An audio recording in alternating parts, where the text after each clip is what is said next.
Maria Angletoorium galaktilise inimese suhtlemiskooli algne nimetus oli ilmapuulaste kasvatus.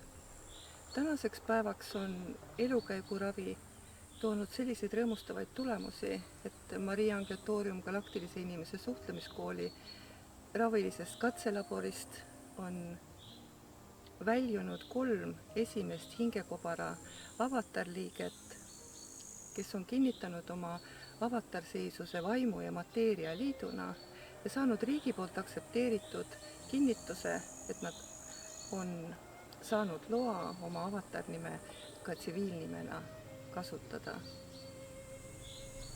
See annab meile kinnituse ja julguse looja plaaniga edasi liikuda, nii nagu see algses arhailises plaanis on ette nähtud.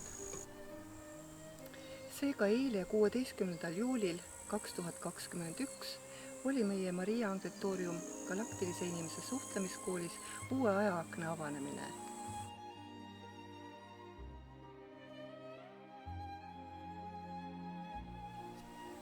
Mida see 9 aastat hingeravikooli ingliteraapias osalemine tegelikult meile näitab? Seda, mida on kinnitanud juba sajandi alguses Maa magnetilise teenistuse vaimgrupi Grajon teade Shasta mäe konverentsil. Te hakkate nüüd aru saama, et selle planeedi ülestõus ja meistrite tagasitulek hakkab toimuma teis endis. Lisaks on meil edastada sõnum Maria Angletoorium galaktilise inimese suhtlemiskooli mõttevaramust. Aeg muutub, sina koos temaga.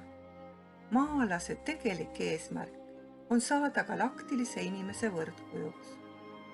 See eeldab hinge ülestõusu ja kõrgkultuuri omaksvõttu.